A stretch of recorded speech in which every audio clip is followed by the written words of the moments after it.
Hola,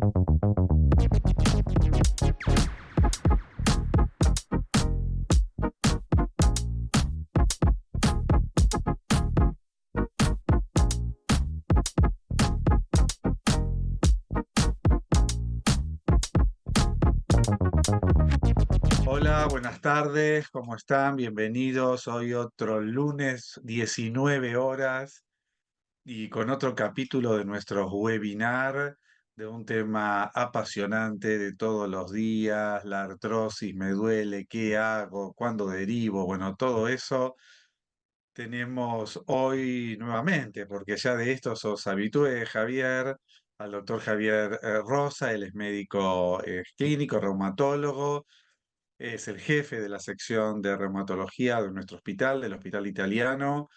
Bueno, por favor hagan las preguntas que quieran. Aquí en el Zócalo va a salir el mail.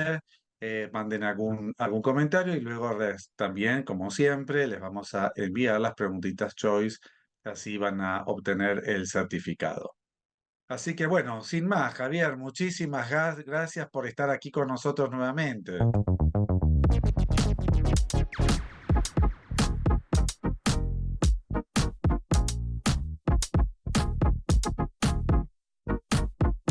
Hola Marcelo, bueno, gracias a ustedes por la invitación. La idea es tocar dos temas de consulta muy frecuente, como son la artrosis de cadera y la artrosis de rodilla. Y este es un poco el encabezado: doctor, me duele la cadera. Yo acá les muestro un gráfico simplemente para recordarles las distintas estructuras en las cuales, y creo que esto es lo más relevante, es lo que el paciente siempre piensa y comenta y nos cuenta en la consulta de qué es lo que le duele, y puede prestarse a muchos errores de interpretación. Fíjense acá, les muestro articulaciones sacroiliacas, la coxofemoral, el área isquiática, el trocánter, etcétera.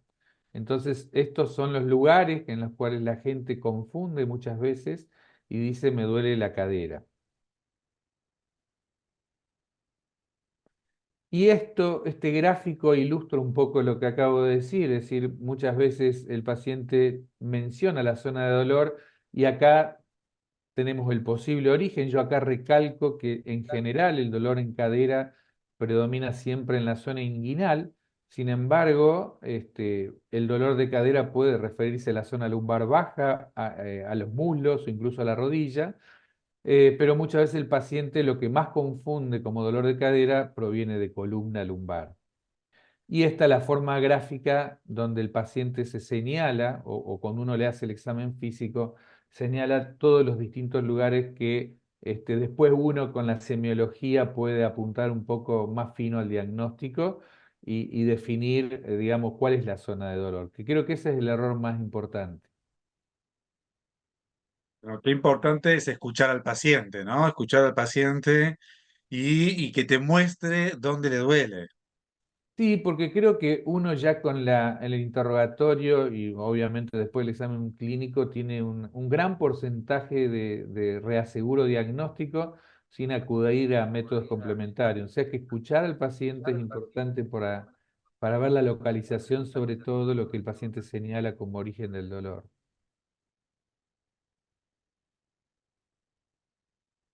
Y hay signos de alarma, y eso es lo que llamamos las banderas rojas, cuando el dolor es muy agudo y claudica, o cuando hay fiebre y hay una sospecha de infección, o cuando el dolor es en reposo, sobre todo nocturno, o cuando hay cambios de color sugestivo de alteración vascular, o cuando hay una atrofia rápidamente progresiva en muslo, o cuando realmente altera el estado general y uno piensa que puede tener enfermedad sistémica.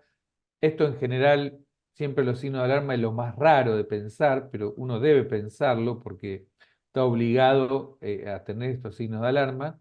Pero ya vamos a ver que en general el dolor, una de las cosas más comunes es diferenciar dos tipos de dolor: el dolor mecánico del dolor inflamatorio, ¿no? El dolor mecánico, que digamos uno busca el reposo, busca estar libre de dolor estando quieto, con poca rigidez matinal. En cambio el dolor inflamatorio en general mejora con el movimiento y el paciente siente esa necesidad de movilizarse para calmar su dolor.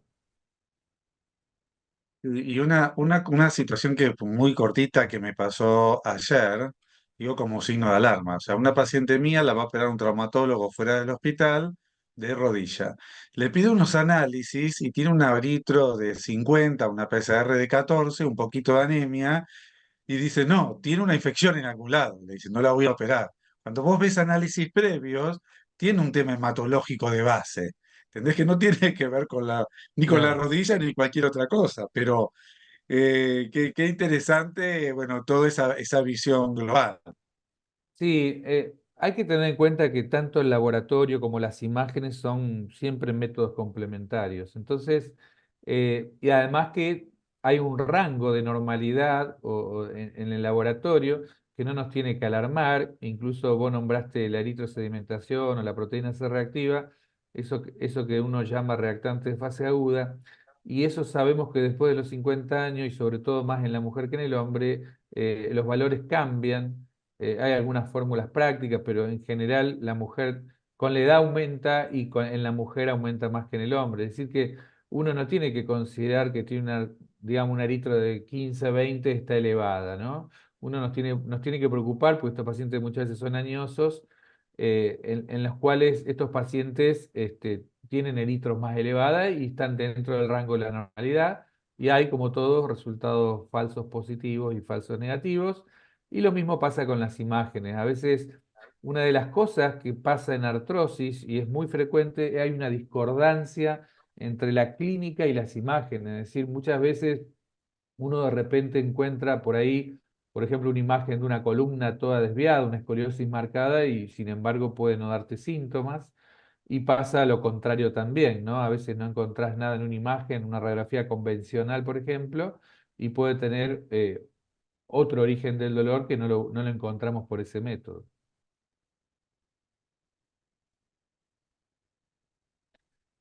Fíjense en artrosis de cadera, arriba a la izquierda de la pantalla una estructura normal. Lo más frecuente es que se dice siempre que la artrosis es más asimétrica que las artritis. Eso no siempre pasa, pero en general se puede dar. Fíjense que lo más común es el compromiso superolateral, o sea que o polar superior, mayor en hombres que en mujeres. Y el lado medial, cuando hay un pinzamiento asimétrico, es más de la mujer y con menor frecuencia. Y también puede haber un pinzamiento, una disminución generalizada de la luz articular en forma concéntrica, que eso es lo que se dice que pasa mucho en las artritis. Sin embargo, hay artrosis rápidamente progresivas que no da tiempo que nuestro organismo nos proteja y que pueda haber un techo, un acetábulo con unos osteofitos, y esos pacientes pueden ir rápidamente a una cirugía. Es decir, que las imágenes son importantes porque digamos, la radiografía convencional nos permite hacer un diagnóstico diferencial, hacer un diagnóstico y dar un sentido de pronóstico también, de acuerdo a la gravedad que pueda tener ese pinzamiento que refleja un adelgazamiento del cartílago. Después, cuando uno quiere ver con detalle más fino, este, uno puede pensar que tiene que acudir a imágenes como ecografía o resonancia, sobre todo para ver todo lo que es partes blandas, hacer diagnósticos diferenciales con infecciones, etcétera. Y yo quiero comentarte, por ejemplo, esta paciente que es de la vida real, y es una mujer de 72 años, que fíjense, a la izquierda de la pantalla ya tiene una coxartrosis ya conocida, incluso se le había hablado de cirugía porque ya vemos mucho daño estructural, pero ella me consultó por una exacerbación aguda en esa misma cadera, y cuando yo le hago la ecografía, como se ve en la imagen de la derecha, tenía un derrame articular importante. Esta paciente la infiltramos guiado bajo ecografía y mejoró mucho su sintomatología.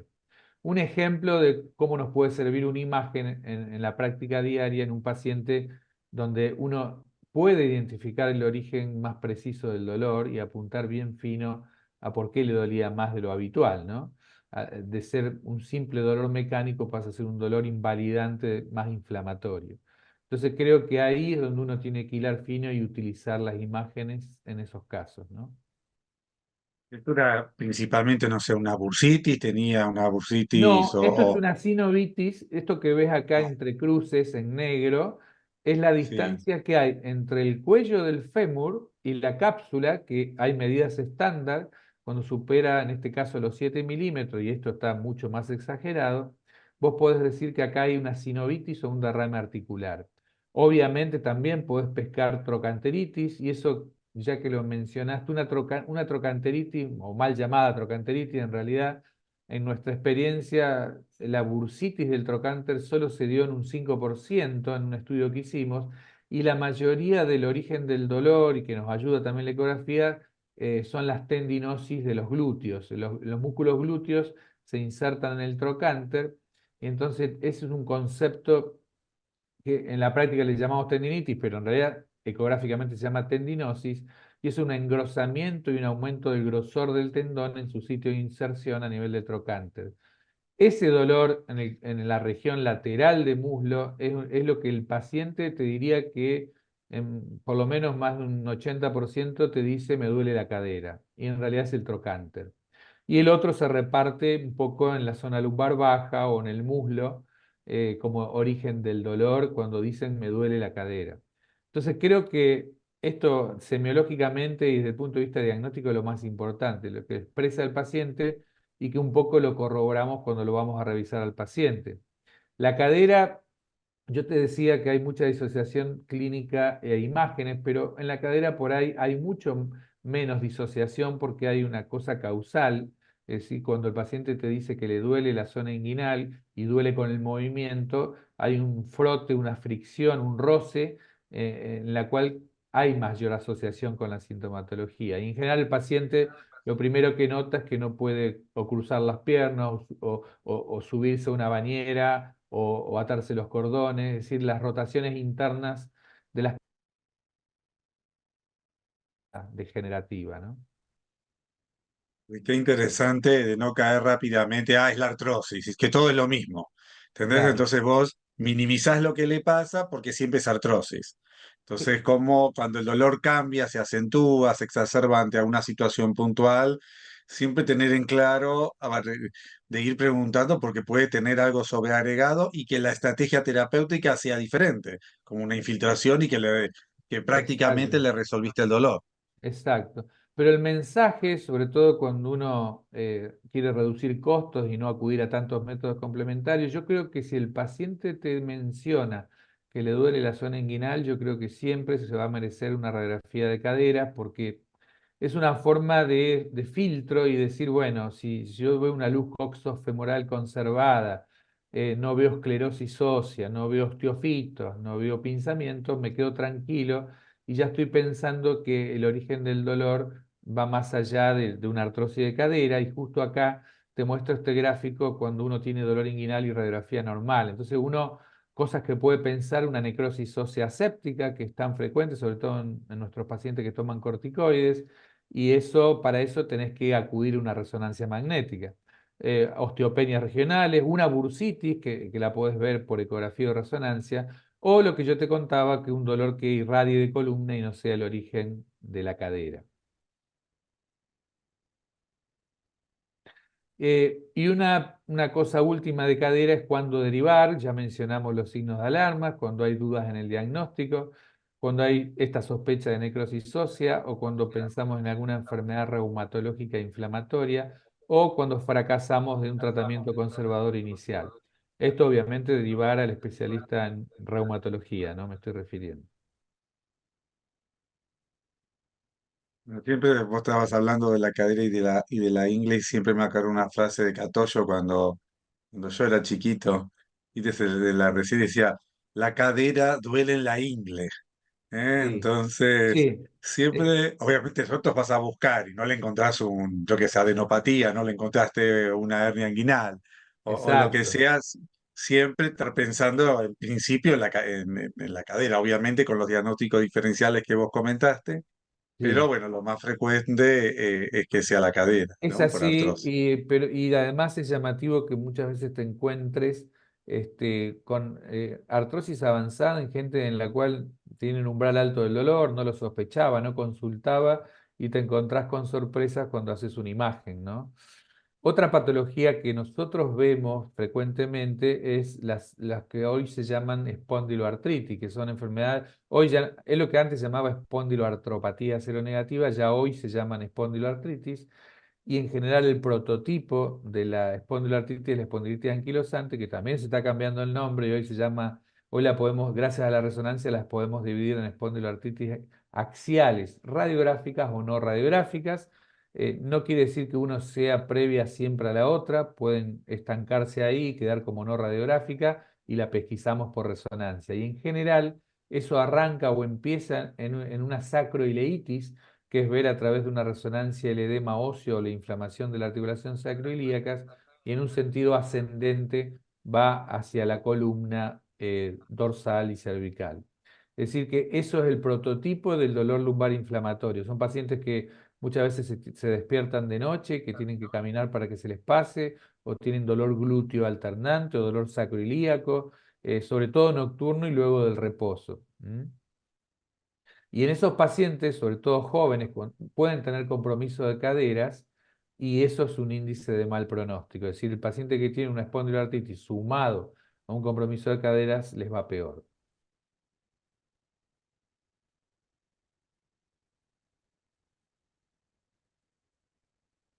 Bueno, si querés continuamos con rodilla.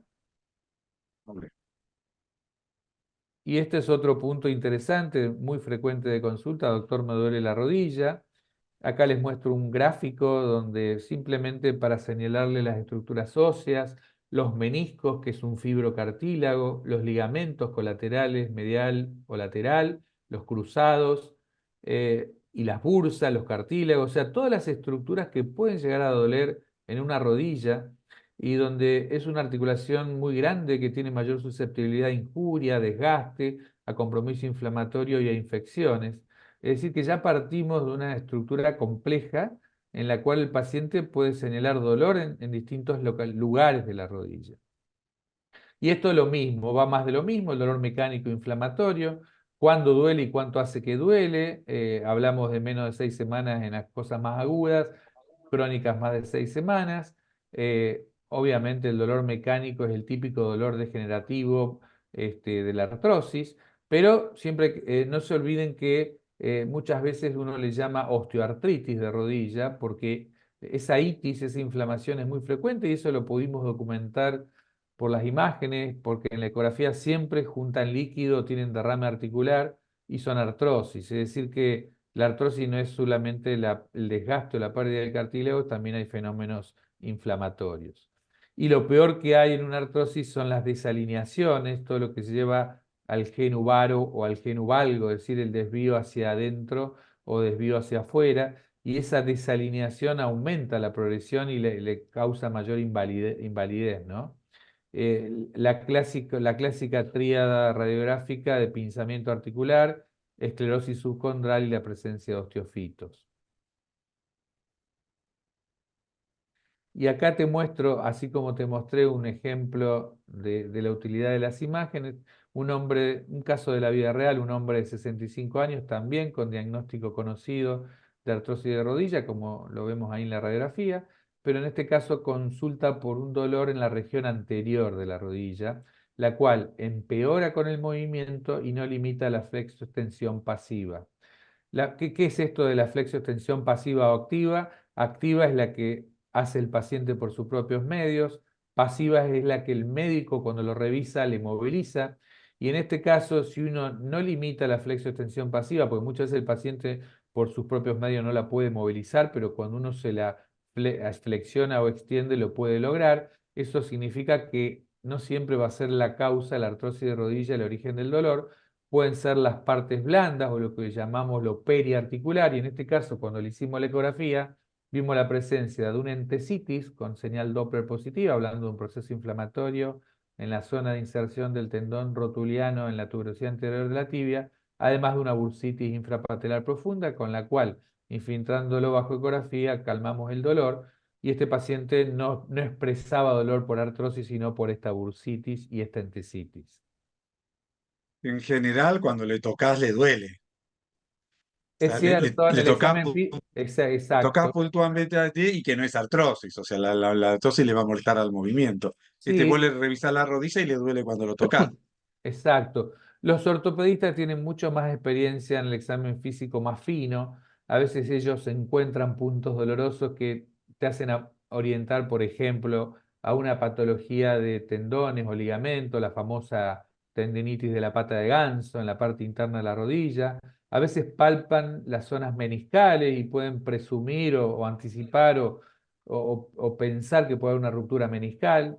Nosotros por ahí es más difícil, pero un dolor en una región anterior también puede ser por artrosis y puede ser por lo periarticular. Por eso ahí creo que las imágenes nos ayudan muchísimo. Qué frecuente que es la tendinitis de la pata de ganso, ¿eh? O sea, nosotros supiste, o sea, ya tiene artrosis de base, que en general lo predispone, ¿viste? Pero, ¿viste? Le tocas ahí y es muy Sí. frecuente en la práctica clínica. Es muy frecuente incluso cuando vos ves en una radiografía que el pinzamiento es más, que digamos, el mayor compromiso de rodillas es el compartimiento interno y el patelo femoral que lo ves en un perfil de rodillas. Y si este paciente tiene un pinzamiento muy marcado del lado interno y a veces te señala el punto de dolor y vos lo presionás y duele, puede ser la pata de ganso o lo que se llama la tendinosis acerina y no ser la artrosis. Entonces, eso es muy difícil de diferenciarlo. Sobre todo cuando tiene un genu varo, que es el trastorno de alineación que se asocia al pinzamiento interno, y cuando uno, por ejemplo, quiere infiltrar un punto doloroso, a veces lo mejora transitoriamente si en realidad hay una cuestión biomecánica de ese genu varo que hace que cambie el punto de apoyo y va a resultar en un dolor mecánico postural, ¿no? Que no lo vas a mejorar con una desinflamándolo con la infiltración.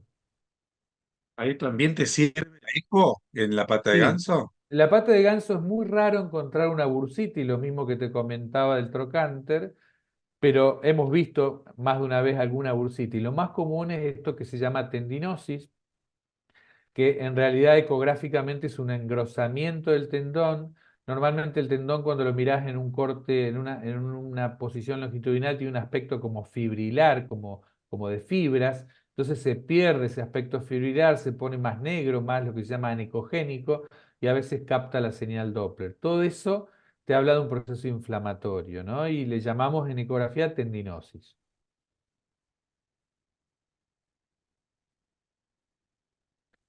Acá tenemos nuevamente signos de alarma, como también mencionamos en cadera, pero lo más importante de esto es un signo de alarma es cuando hay un proceso inflamatorio agudo, una artritis aguda, y acá, si no hubo trauma de por medio, hay dos cosas que uno puede hacer y el diagnóstico diferencial es muy fácil, que es la infección y la presencia de cristales por los ataques cristálicos, que puede ser por urato en el caso de la gota o de pirofosfato de calcio en el caso de la pseudogota. Hoy la ecografía tiene algunos signos que son muy específicos para llegar a la artritis cristálica, aunque son poco sensibles, pero muchas veces tenemos que pinchar esa rodilla y mirarlo en un microscopio para mandarlo a cultivo y ver esos cristales. Esas son las urgencias. Te diría que una de las pocas urgencias, sobre todo en la forma de presentación de monoartritis, ¿no? El fenotipo clínico de una monoartritis. Y otra que vemos con frecuencia, el quiste de Baker, que no es más que una bursitis en el espacio posterior y que cuando se rompe, y más de una vez lo hemos visto, da un cuadro complicado que se llama Baker complicado, que es una pseudotromboflebitis, muy parecido a una trombosis venosa profunda. En esos casos uno tiene que hacer un eco Doppler venoso para hacer el diagnóstico diferencial. Y bueno, vuelta de nuevo a cuándo derivar al reumatólogo, cuando hay signos de alarma, cuando hay dudas diagnósticas, cuando sospechamos una enfermedad reumática inflamatoria y cuando no responde a un tratamiento conservador. Así que la rodilla es un motivo muy frecuente de consulta. Creo que lo más importante son los signos de alarma cuando uno ve un proceso flogótico inflamatorio agudo, pero también pasa lo mismo que cadera y te diría que puede pasar aún más de confundir el origen del dolor, porque acá no solo es lo articular en una artrosis de causa degenerativa, sino la cosa periarticular, tendones, ligamentos. O una cosa importante en la semiología, preguntar si el paciente tiene bloqueo, se le bloquea la rodilla y eso puede pasar en las rupturas meniscales. Generalmente el traumatólogo a veces ve al paciente y le habla de una cirugía de meniscos, pero cuando ya hay una artrosis de fondo, ya ahí no tiene sentido operar los meniscos, porque en general ya hay patología meniscal cuando hay artrosis, ¿no? Ya está muy avanzado el proceso y hay rupturas de meniscos, ¿no? Y eso, dos pequeños comentarios. Una es cuando uno le pide una resonancia a una persona de 80, 85 años con artrosis y siempre tiene los meniscos afectados. O Exacto, sea, y sí, eso uno le resta importancia desde el punto de vista meniscal. sí, Y la otra es volviendo un poquito a la ecografía, ¿no? Porque a ver, quizás nosotros estamos acostumbrados en el hospital que para ver este tipo de cuestiones se los derivamos a ustedes y ustedes mismos en el momento que están haciendo la ecografía, si la lesión es pasible, ustedes la infiltran. Esto es algo habitual de ver en reumatólogos en otros contextos que quizás uno pueda hacer, si me permitís el término, matar dos pájaros de un tiro, o sea, en el momento que vuelva a entrar, le hace el estudio y si es pasible lo infiltra, para no tener que sí. ir a un lugar la ecografía y después el otro con los tiempos que eso genera. Claro. Sí, en general, digamos, nosotros tenemos consultorios de ecografía, tenemos consultorios de infiltraciones convencionales y consultorios de infiltraciones guiados por ecografía. O sea que tratamos un poco de programarnos y hacerlo bien programado. Eh, una de las cosas que el procedimiento guiado es muy importante porque vos sabés dónde metés la aguja y sabés que caes en la zona de interés. Y obviamente cuando uno hace una artrocentesis de rodilla, que es una cosa bastante sencilla de hacer, ves la calidad del líquido sinovial que vos estás aspirando y obviamente si tenés una sospecha porque es un líquido turbio o sanguinolento en la cual pensás que puede haber una infección o algo traumático, lo que sea, tratás de no infiltrar y tomás recaudas. Si hay algunas características macroscópicas de los líquidos que te orientan a si lo podés infiltrar o no. Nosotros infiltramos bastante, se dice no más de dos, a lo sumo tres al año. La rodilla es una articulación grande en la cual tenés que poner una buena cantidad de antiinflamatorio local. Nosotros usamos corticoides, la triamcinolona. Por ahí recibimos pacientes de ortopedistas que a ellos les gusta mucho el ácido hialurónico. Nosotros no somos tanto de inyectar ácido hialurónico, los resultados son bastante controvertidos, sin embargo, a veces si no tenés la posibilidad quirúrgica, muchas veces el ácido hialurónico te ayuda sintomáticamente. Y, y ya te digo, la ecografía nos ha tanto desde el punto de vista diagnóstico como monitoreo y como predictor a futuro de cómo va a responder. Nos ha sido de mucha ayuda.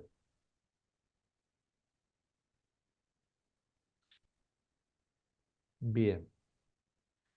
Yo quería cerrar un poquito, digamos, algo de tratamiento. Hay recomendaciones, yo encontré, hay distintas entidades internacionales como el Colegio Americano de Reumatología o el Grupo Europeo o ARSI, varias, como les muestro acá en el gráfico. Fíjense, fuertemente recomendado en color verde. Esto no es tan viejo del año 2021, pero fíjense las medidas no farmacológicas, qué importante que son, como perder peso, programas de educación y automanejo, el ejercicio físico. Algunos, digamos, algunos discrepan un poco, el tai chi, la terapia cognitiva, la acupuntura, hay muchas cosas que han sido publicadas, pero fíjense que lo más fuerte de todo es la pérdida de peso y el ejercicio físico como fuertemente recomendado. Y esto es importante porque son muchas veces pacientes con sobrepeso, añosos, obesos, y eso es el motivo más crítico de su dolor, ¿no? La cuestión más mecánica degenerativa. Y cuando uno habla de fármacos, fíjense que la mayor evidencia siguen siendo los AINES orales, a pesar de que en la población de gerontes hay que tener mucho cuidado por las comorbilidades.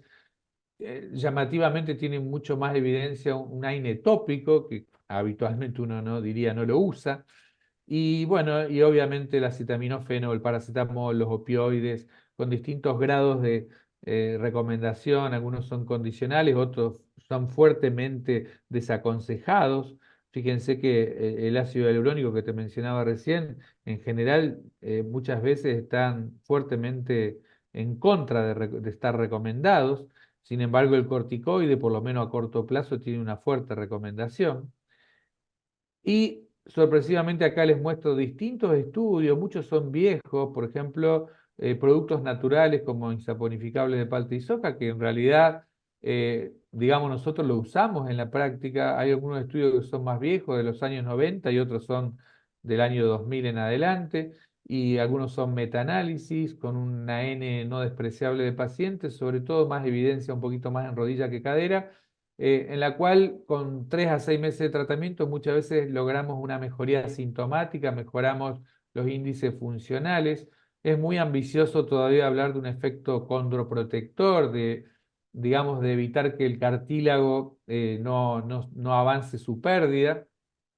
Es lo que en realidad terminamos diciendo que son drogas sintomáticas de acción lenta y no condroprotectoras, pero bueno, es una ambición difícil de lograr porque es muy difícil homogeneizar y planear un estudio en artrosis, ¿no? Porque los outcomes son sobre todo el dolor, la capacidad funcional, pero medir el grosor del cartílago, que hay muchos estudios que trataron de hacerlo, pero es muy difícil homogeneizar todo eso.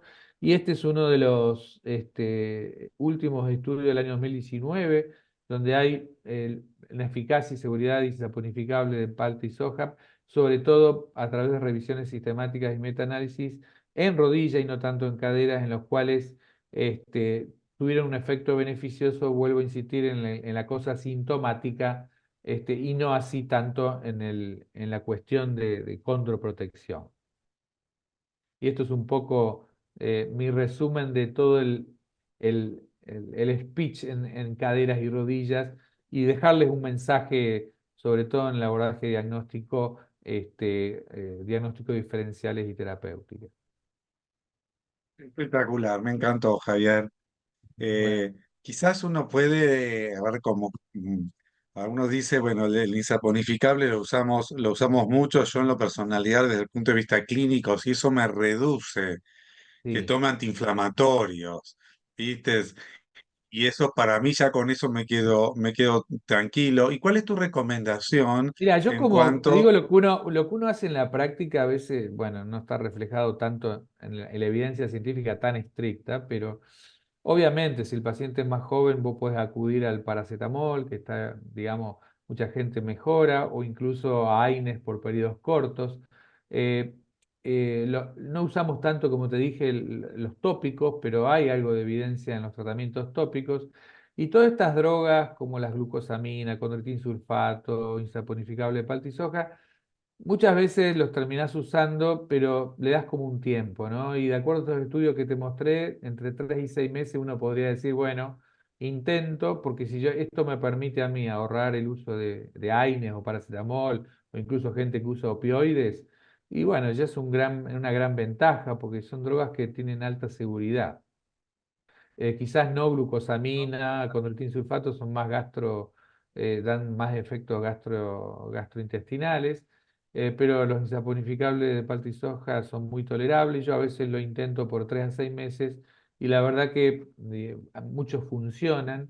Incluso podés hacer tratamientos intermitentes. Todo esto es muy personal y eso es lo empírico, que te iba ¿no? a preguntar, o sea, a fines prácticos, ¿lo usás, no sé, 2, 3 meses, descansas uno? ¿Cómo lo usás Y muchas veces lo prácticamente? usás 3 a 6 meses, a veces la gente misma lo quiere seguir usando porque siente que lo mejora, pero si no lo mejora no dudo en sacárselo. Y a veces, como vos decís, haces periodos intermitentes en la cual podés interactuar con el paciente controlándolo seguido y decir, bueno, probemos un tiempo y vamos descansando otro. Todo esto es muy empírico, no hay una evidencia científica. Nosotros estamos ahora en un ensayo clínico de nuevos fármacos, se está investigando mucho a nivel mundial en artrosis, hay algunos nuevos fármacos.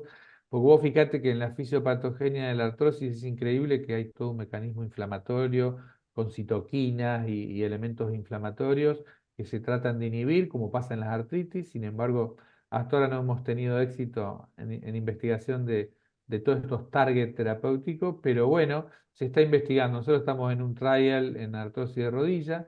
Vos fíjate que esos trials incluyen pacientes que están inflamados, porque eso lo vemos a diario. Los pacientes con artrosis de rodilla tienen en general derrame articular o sinovitis, No es la sinovitis que ves en una artritis reumatoidea u otro tipo de artritis inflamatoria, pero hay.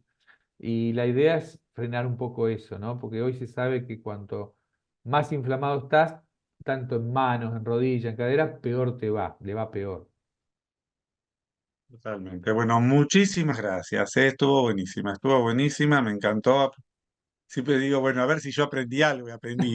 Así De que todos modos, realmente, sigue siendo una patología mucho más frustrante que otras, ¿no? En lo que es éxito terapéutico, porque muchas veces a estos pacientes llegamos tarde y tenés que mandarlo al ortopedista para planear una cirugía, porque el tema es cuándo empieza la artrosis realmente, ¿no? Si uno pudiera bueno, ese es otro prevenirlo. tema que quizás podemos hacer algún webinar del tiempo crítico, porque vos decís, cuando está relativamente bien y no quiere saber nada, y cuando ya pasó el tiempo y está Claro. muy deteriorado, ya como que se fue un poco el timing de la Sí. intervención quirúrgica. De todos modos, uno está predestinado genéticamente a hacer artrosis de cadera o de rodilla o de mano. Y la gente te dice, me duele todo, tengo artrosis en todo lado, y hay que explicarle que no es así porque uno está predestinado genéticamente. Y es importante la genética, ¿no? Los padres, los familiares de primer grado, Sí, padre, sí, sí, madre, mirá, hermano. tengo un muchacho joven que ahora que lo conozco hace, no sé, 15 años, ahora va a tener cerca de 30 y pico, 40, que tiene artrosis de cadera como el padre, que tiene 65. Existe eso, hay mucha, bueno, hay casos raros, ¿no? Que a veces uno no lo diagnostica, pero hay formas raras de herencia. A veces no podés hacer nada más que la prevención de medidas que te decía, no farmacológica, cuidar el peso, dieta saludable, ejercicio, pero más no podés hacer. Lo mismo nos estás pasando en las artritis, a pesar que en la artritis hoy tenés de repente un familiar con artritis y un anticuerpo positivo y ha habido ensayos clínicos probando drogas para resetear o prevenir la aparición de la enfermedad. Pero bueno, tampoco se ha visto en artritis, así que más difícil todavía, menos en artrosis, ¿no? Bueno, espectacular. Bueno, hagan los comentarios, preguntas que quieran. Acá va a salir de nuevo en el Zócalo nuestro mail para mandar el comentario y luego recibir las preguntas Choice y obtener el certificado. Bueno, mil gracias, Javier, y bueno, probablemente nos veamos pronto en algún otro encuentro. Seguramente que sí. Bueno, muchas gracias por la invitación y dejo mi mail para cualquier consulta, así que no duden en preguntar. ¿Mm? Gracias. Bueno, gracias y nos volvemos a encontrar en un nuevo capítulo o episodio ya el lunes próximo a las 19 horas. Chau, chau, a seguir cuidándose.